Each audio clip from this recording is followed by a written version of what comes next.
하나님께서 디자인하신 삶. 지난주에는 우리가 무엇을 추구해야 된다고 했습니까? 하나님과의 사실적이고 개인적이고 실제적인 사랑의 관계를 추구해야 된다. 왜냐하면 하나님께서 나를 디자인하셨습니다. 하나님은 내가 이 세상에 태어나기도 전에 하나님은 나를 보셨습니다. 그리고 나에 대한 그분의 생각을 그분의 생명책에 기록하셨습니다. 내 이름을 기록했다는 것은 그 안에 나의 모든 것들이 다 기록되었다는 것입니다. 하나님은 나에 대해서 시편 139편에 얼마만큼 많은 생각을 가지고 계시다고 말씀하시나요? 얼마만큼? 해변에 바닷가에 모래알보다 더 많도소이다. 나에 대한 그분의 생각이 바닷가에 있는 해변의 모래알보다 더 많다고 말씀하셨습니다. 나에 대해서 그렇게 기록할 것이 많이 있을까요? 하나님은 그렇게 우리에 대해서 또 각자에 대해서 그런 놀라운 디자인들을 계획하셨고 그 일들을 이루십니다.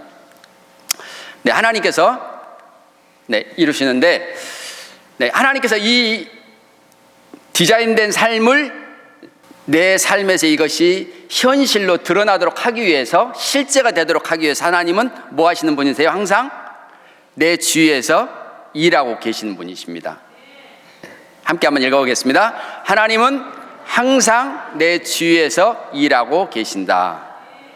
하나님은 항상 내 주위에서 일하고 계십니다. 왜 일하실까요? 왜 일하실까요? 하나님 자신과 자신의 목적과 길을 보여주시기 위한 거죠. 하나님의 자신과 우리를 향한 하나님의 디자인된 삶은 우리가 그분을 알 때만이 가능한 것입니다. 그분을 알 때만이. 그래서 하나님 자신과 하나님의 목적과 길들을 우리에게 보여주시기 위해서 항상 우리 주변에서 일하시는 분이십니다. 그래서 어떻게 해요? 성령님에 의해서 성경과 기도와 환경과 교회를 통해서 우리에게 보여주시고 말씀하시는 분이시죠. 항상 하나님 내 주변에서 일하시면서 우리로 하나님의 자신을 더 알도록 하시는데 성령님에 의해서 성경과 기도와 환경과 교회를 통해서 말씀하시고 보여주신다는 것입니다. 그래서 우리는 뭘 해야만 하죠? 항상 하나님은 우리 주변에서 일하고 계시기 때문에 우리가 항상 뭘 해야 됩니까? 그분을 볼 수 있어야 됩니다. 그분의 일하심을 볼 수 있어야 됩니다. 그래서 성경에서는 특별히 신약 성경에서는 200번 이상 봐야 된다. 요한계시록에만 하더라도 29번, 29번을 보아야 된다고 말씀하셨습니다. 마지막 성경책인 요한계시록 22장에서도 2번이나 보라라고 말씀하셨습니다. 보아야 된다고 말씀하셨습니다. 보지 못한다면요? 보지 못한다면, 하나님의 일하심을 보지 못하면 우리는 하나님도 알 수 없고 하나님의 목적하신 바들 또 하나님의 길을 우리가 알지 못하기 때문에 그렇습니다. 보라. 그래서 바라봄의 법칙, 줄여서 봄의 법칙. 1번 무엇입니까? 보는 만큼 담는다. 같이 읽습니다. 그러므로 예수께서 그들에게 이르시되 내가 진실로 진실로 너희에게 이르노니 아들이 아버지께서 하시는 일을 보지 않고는 아무것도 스스로 할 수 없나니 아버지께서 행하시는 그것을 아들도 그와 같이 행하느니라. 오늘 본문 말씀이죠. 예수님은 뭘 보셨을까요? 예수님은 아버지께서 행하시는 일을 보았습니다. 요한복음 5장을 읽어보면 요한복음 5장에서 무슨 내용이 나올까요? 1절과 2절을 읽으면 예수님께서 예루살렘에 가셨고 예루살렘 양의 문이라는 그 곁에 베데스다라는 연못이 있습니다. 베데스다는 연못. 그리고 이 연못은 너무나 신비롭게도 가끔씩 천사가 내려와서 물을 움직이게 만드는데 누구든지 가장 먼저 어떤 병에 걸렸든지 가장 먼저 들어가는 사람이 나음을 얻게 되었다라고 말씀하시는 이해 못할 그런 내용들이 요한복음 5장 2절에서 나옵니다. 그래서 어떤 분들은 이 구절을 그냥 넘어가기도 합니다. 왜냐하면 너무나도 우리로서 이해하기 어려운 말이다라고 생각하기 때문입니다. 그러나 요한 웨슬레 목사님 같은 경우는 이것은 사실이다. 하나님께서 특별한 시기에 하나님의 치유의 역사들을 베푸시기 위해서 하나님께서 그 일을 행하셨다라고 그렇게 얘기했습니다. 마치 신화처럼 그냥 꾸며낸 사람들이 꾸며낸 이야기처럼. 그러나 예수님은 그렇지 않았습니다. 예수님은 그 베데스다의 연못에 가셨을 때 아버지의 일하심을 보았습니다. 구약의 이름 중에 어떤 이름이 있습니까? 여호와 라파. 여호와 라파. 치유하신 하나님. 하나님의 성품 중에, 본성 중에 뭐가 있습니까? 우리를 치유하시고 회복시키기를 원하시는 그분의 성품이 있습니다. 그런데 죄가 그것을 막았죠. 마치 젖 먹이는 어미의 심정이 무엇입니까? 아이에게 젖을 주지 않으면 어떻게 되나요? 몸살이 나죠. 젖몸살이 납니다. 그러니까 사실은 아이보다 어미가 더 아이에게 젖을 주기를 원하는 것이죠. 네, 하나님이 그런 분이라고 저는 믿습니다. 이스라엘 백성들이 죄를 범했을 때 하나님 안에 있는 좋은 것들을 줄 수가 없는 겁니다. 그래서 하나님께서는 예루살렘 성의 한 양문 곁에 베데스라는 못을 선택하시고 한 번씩 천사를 통해서 누구든지 가장 먼저 들어온 사람을 치유하시는 일들을 아버지께서 하고 계셨던 것입니다. 그리고 예수님께서는 아버지께서 무슨 일을 행하시는지 예수님은 볼 수 있으셨습니다. 본다면요. 우리가 본다면 닮을 수 있습니다. 아버지께서 일하시는 것을 보면 예수님처럼 그렇게 아버지를 닮을 수 있습니다. 네, 봄의 법칙, 바라봄의 법칙 1번이 무엇입니까? 보는 만큼 닮는다. 보는 만큼 닮는다. 네, 보지 못하면 닮을 수 없습니다. 네, 두 번째 법칙, 바라봄의 법칙 두 번째, 보는 만큼 변화한다. 같이 읽습니다. 우리가 다 수건을 벗은 얼굴을 보는 것 같이 주의 영광을 보매 그와 같은 형상으로 변화하여 영광에서 영광에 이르니 곧 주의 영으로 말미암음이니라. 주의 영광을 보면 그와 같은 형상으로 변화한다고 말씀하셨습니다. 보는 만큼 뭐 한다고요? 보는 만큼 변화됩니다. 보지 못한다면요? 주의 영광을 보지 못한다면 우리는 주님의 형상으로 변화될 수가 없습니다. 우리가 아무리 노력한다 하더라도 그것은 그냥 우리가 그렇게 노력하고 수고할 뿐이지 주님과는 상관이 없는 것이죠. 그래서 우리가 주님의 영광을 사모합니다. 보는 만큼 변화됩니다. 그것은 우리가 뭔가를 해서 변화되는 것이 아닙니다. 무슨 그림 같습니까? 네. 대판 부부싸움을 한 것 같죠? 네. 부부싸움. 저는 싸움을 잘 못하는 사람인데 결혼하고 나니까 네, 결혼하고서는 정말 많이 싸웠습니다. 정말 많이 싸웠습니다. 어느 날은 싸우더라도 그냥 그렇게 사실 진심으로 진담으로 막 이렇게 하진 않죠. 당신이 미워 뭐 이런 말들은 하긴 하지만 진짜 속에서 막 그렇게 나오진 않습니다. 근데 어느 날은 정말로 싸웠는데 정말 속에서부터 미운 마음이 들어가는 거예요. 정말 미운 마음이 들어갔습니다. 그래서 이제 그때는 이건 정말 심각한 거구나. 그리고 주님께 기도하기 시작했습니다. 주님, 진짜 제 마음이 이런 마음이 들어갑니다. 주님, 큰일 났습니다. 어떻게 하면 좋습니까? 그러면서 또 정말 그렇게 울부짖었습니다. 울부짖었습니다. 그렇게 기도하는데 주님께서 은혜를 주셨습니다. 어떤 은혜를 주셨을까요? 기도하는데 주님께서 이런 은혜를 주신 겁니다. 어떤 은혜를 주셨을까요? 그리스도께서 교회를 사랑하시고 그 교회를 위해 자신을 주셨다는 그 말씀을 통해서 주님을 바라보게 만드신 겁니다. 그렇게 은혜를 주셨을 때 다시 한번 또 눈물이 흘리게 되었고, 그리고 기도가 끝났을 때 어떻게 됐을까요? 기도가 끝났을 때는 여전히 미운 마음이 있었을까요? 아니면 어떤 마음이 있었을까요? 기도가 끝난 후에는 제가 이걸 이제 오래됐지만, 오래전의 이야기지만 이걸 기억할 수 있는 것은 그때의 그 은혜가 너무나도 놀라웠기 때문에 그렇습니다. 정말 미운 마음이 들어갔습니다.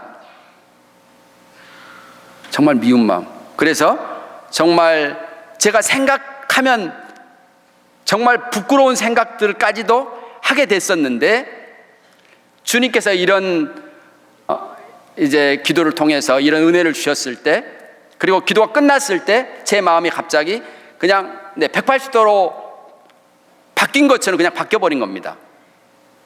바뀌어서 제 아내를 생각할 때 마치 제 아내는 천사와 같구나, 이런 마음이 갑자기 들어버린 겁니다. 그냥. 그리고 이제 집으로 돌아갔는데 어떻게 보였겠어요? 천사처럼 보이는 겁니다. 일주일만요? 아니요, 그렇지 않습니다. 무려 한 달 동안 천사처럼 보였습니다. 근데 딱 그 약기운이 한 달밖에 못 가더라고요. 그래서 우리가 주님의 영광을 보게 되면 어떻게 된다고요? 변화된다는 겁니다. 주님의 영광을 보면 내가 뭔가를 해야 되는 게 아니고, 사실 우리가 주님의 영광을 보면 볼수록, 그래서 우리가 그분의 영광을 더 사모하는 것이죠. 네, 우리가 변화된다고 말씀하십니다. 네. 뭘 사모해야 됩니까? 네, 주님의 영광. 그러면 우리는 주의 형상으로 변화하여서 영광에서 영광에 이르게 된다고 말씀하셨습니다. 바라봄의 세 번째 법칙. 네, 세 번째 법칙은 보는 만큼 얻게 된다는 겁니다. 첫 번째 법칙이 무엇이었습니까? 보는 만큼 담는다. 두 번째 법칙은 보는 만큼 뭐 한다고요? 변화한다. 세 번째 법칙은 보는 만큼 얻게 된다. 같이 읽습니다. 여호와께서 아브라함에게 이르시되 너는 눈을 들어 너 있는 곳에서 남쪽, 북쪽과 남쪽, 그리고 동쪽과 서쪽을 바라보라.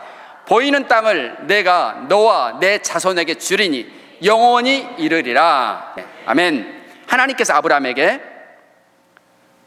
사방을 보라고 말씀하십니다. 그리고 네가 보는 만큼 내가 그 땅을 너와 내 후손에게 줄 거야. 지금 아브라함에게 말씀하셨던 곳은 이스라엘 지도로 본다면 마치 한반도에서 지금 순천과 같은 곳입니다. 순천과 같은 지역에서 하나님께서 말씀하시는 거예요. 보는 땅을 내가 너에게 다 줄 거야. 그래서 동서남북을 다 둘러봅니다. 얼마큼 볼 수 있을까요? 많이 볼 수 있을까요? 얼마 못 봅니다. 사방해야지 2km 정도밖에 못 봅니다.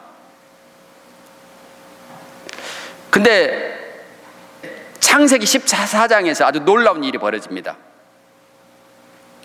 어떤 일이 벌어질까요? 창세기 14장에서 조카 롯이 소돔에 있었는데 주변에 있는 5 왕들이 연합해가지고 소돔과 고모라 왕을 치게 되었고, 소돔 왕과 고모라 왕이 패배하고 거기에 살고 있는 사람들이 포로로 끌려가죠.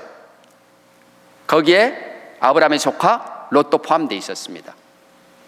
그래서 아브라함이 뭘 했습니까? 다음에요. 그가 함께 있는 식솔들 380명을 데리고 롯을 구하러 갑니다. 어디까지 갔을까요? 헤브론에서 단까지, 우리로 본다면 순천에서 어디까지요? 백두산까지 간 겁니다. 그리고서는요, 하나님께서는 아브라함과 그 후손에게 아브라함이 보았던, 밟았던 그 지경까지 다 주십니다. 다 주십니다. 영적인 법칙 3번이 무엇입니까? 보는 만큼 얻게 된다는 겁니다. 보는 만큼. 네, 봐야만 하죠.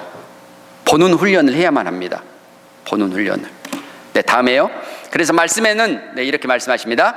이사야 40장 5절, 여호와의 영광이 나타나고 모든 육체가 그것을 함께 보리라. 이는 여호와의 입에 말씀하셨느니라. 네, 이사야 40장에서는 여호와의 영광이 나타날 것이고 모든 육체가 그것을 함께 보게 될 것이다. 하나님의 영광을 보는 것이 하나님의 뜻입니다. 네, 하박국서 2장 1절 읽습니다. 내가 내 파수하는 곳에 서며 성루에 서리라.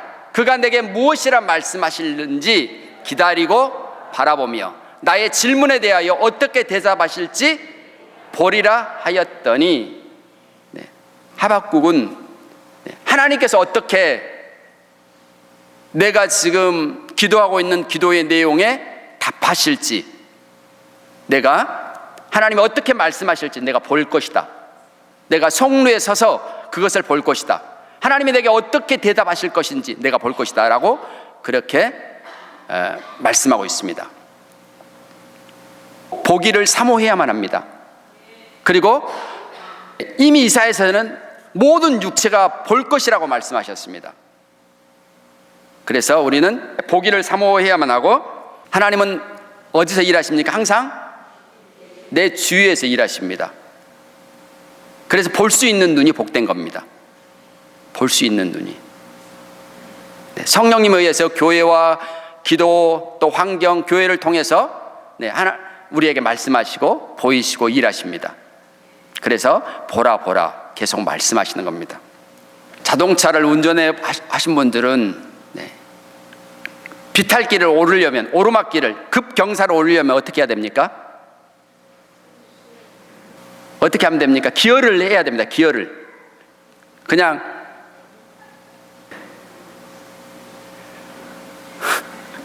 N으로 하면 안 됩니다. 중립이 돼가지고 뒤로 큰일 납니다.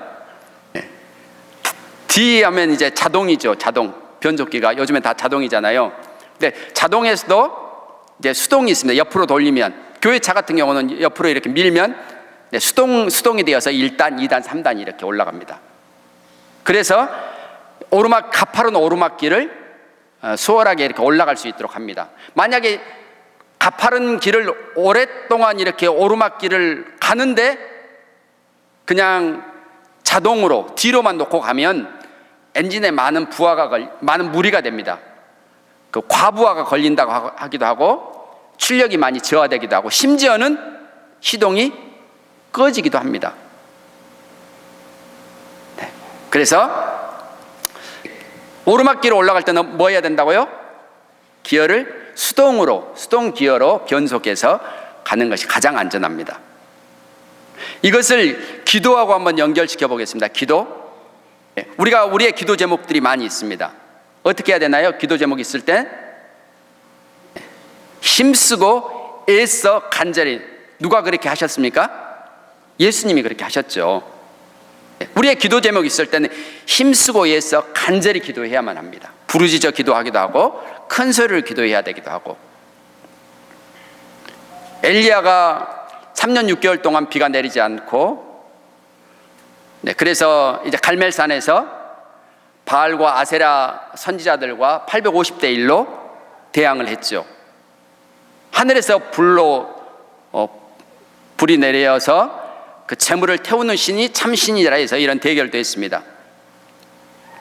그리고 아세라와 그 바알 선지자들 850명을 죽이고 이제 엘리야는 어디로 올라갑니까? 갈멜산 꼭대기로 올라가죠. 올라가서 뭐 했을까요? 무릎을 꿇고 자기의 머리를 무릎 사이에 넣고 마치 해산한 것처럼 그렇게 기도를 합니다. 몇 번을 할까요? 7번을 합니다. 7번. 우리가 기도 제목이 있을 때 사실 힘쓰고 해서 간절히 해야만 합니다. 그리고서 뭘 해야 될까요? 자동차로 이제 자동차가 오르막길을 오르다가 이제 평지로 이렇게 바꿨으면 어떻게 되나요? 기어를 자동으로 변속해야만 합니다. 자동으로. 반드시 기어를 변속해야 될 때가 오죠.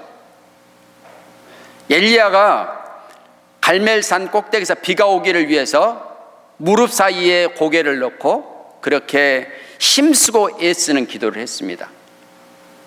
그리고 그렇게 7번을 하고서 7번째에 자기의 사환에게 무엇이 보이느냐 했을 때 저 바다에서 손바닥만한 구름이 올라오는 것이 보입니다 라고 했을 때 엘리야는 그의 기어를 바꿨습니다.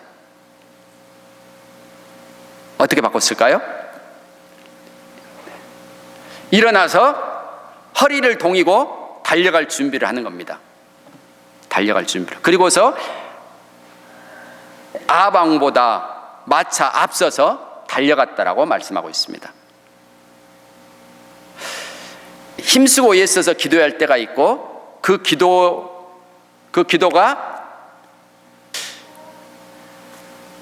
기어를 변속하는 것처럼 변속할 때가 또한 있습니다. 언제 변속해야 될까요? 언제? 하늘로부터 뭔가 비침이 있을 때 내 기도가 하나님, 예전에 이제 한 분께서 교회를 잘 나오시다가 교회를 안 나오시는 거예요. 그러면 뭐 하나요? 교회 식구들은 그분을 위해서 정말 간절하게 기도하죠. 저도 마찬가지로 간절하게 기도했습니다. 간절하게. 때로는 울부짖는 것처럼 그렇게 기도도 하죠. 그렇게 얼마를 기도하고서 하나님께서 밤에 환상 중에 한 분이 이분이 우리가 기도하는 분이 교회에 이렇게 환하게 웃으면서 들어오는 모습을 보았습니다.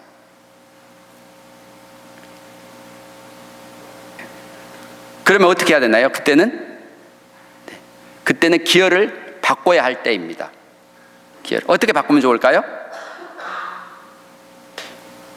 그러니까 주님, 이 사람이 교회를 떠나고 예수님을 떠난다면 지옥으로 갈 텐데, 우리가 보는 건 뭡니까? 힘쓰고 애쓸 때 사실 그런 심판과 지옥에서 떨어질 것들을 생각한다면 정말 가슴이 아픈 거잖아요. 근데 하나님께서 우리에게 뭔가를 보여주실 때는 다르죠. 마치 지옥에 있는 이 사람을 어디로 옮기는 것 같습니까? 천국으로 옮기는 것 같습니다. 지옥에 있는 사람. 그리고 이제 바라보는 것이 달라지는 것이죠. 하나님께서 분명히 내 기도에 하나님이 들으셨어. 우리의 기도를 들으셨어. 요한일서 5장 15절에 그렇게 말씀하십니다. 우리의 담대함이 이것이다. 우리의 담대함은 우리가 무엇이든지 하나님의 뜻대로 구하면 하나님이 들으신다는 것이다.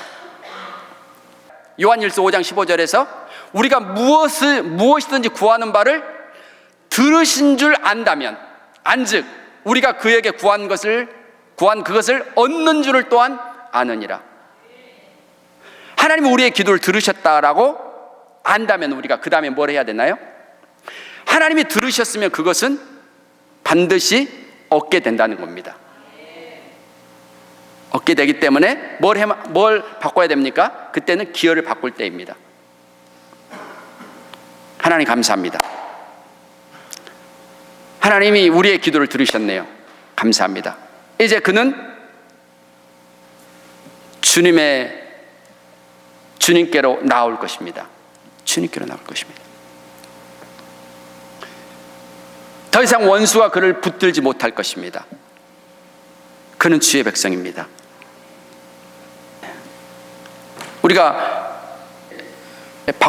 기어를 바꿔야 될 때가 옵니다. 교회를 통해서든 아니면 우리의 기도를 통해서든 우리의 주변에서 하나님은 항상 일하고 계시면서 우리에게 말씀하실 수 있으십니다. 그리고 우리가 그것을 볼 줄 안다면 그건 정말 복된 것이죠. 왜냐하면 우리가 그걸 보게 된다면 우리의 기여를 바꿀 수 있기 때문에 그렇습니다. 이제는 감사함으로 그 문에 들어갈 수 있기 때문입니다. 감사함으로. 여러분, 기도하는 많은 제목들이 있잖아요. 기도하는 많은 제목들이 있습니다. 우리가 기도하는 많은 제목들이 있고, 하나님께서는 우리의 기도에 반드시 응답하시고 또 우리의 기도를 들으시는 분이십니다. 그래서 주변을 통해서 우리에게 말씀하실 수도 있겠고, 아니면 우리 안에서 이런 믿음이 생길 수도 있습니다. 하나님이 내 기도 들으셨어. 하나님이 내 기도 들으셨어. 이런 믿음이 올 때는 우리가 기회를 바꿀 때입니다. 엘리야가 그렇게 했고, 또 다니엘도 마찬가지입니다. 다니엘도 21일 동안 힘쓰고 있어서 기도했잖아요. 그리고 21일 만에 응답을 받지만, 사실 다니엘서를 보면 아침에 기도하고 저녁 제사 드릴 때에 응답 받는 것도 있습니다. 어떤 것은 1년이 걸릴 수도 있겠지만, 그러나 중요한 것은 무엇입니까? 우리가 기도할 때 하나님은 반드시 우리의 기도를 들으시고 우리에게 알도록 하신다는 것입니다. 오늘 말씀을 통해서 세 가지 하나님이 우리에게 디자인하신 삶을 살기 위해서 우리는 훈련을 받아야만 합니다. 그리고 보는 훈련, 특별히 보는 훈련, 세 가지. 첫 번째 법칙이 무엇입니까? 바라보는 법칙. 보는 만큼 담는다. 두 번째, 보는 만큼 변화한다. 세 번째, 보는 만큼 얻게 된다. 그래서 여러분의 삶에서 이런 영적 법칙을 따라서 여러분 삶이 마음의 눈, 예배소에서 기도하는 것처럼 여러분의 마음의 문이 열려서 하나님의 일하심을 더 많이 볼 수 있는 이런 축복이 있기를 바랍니다.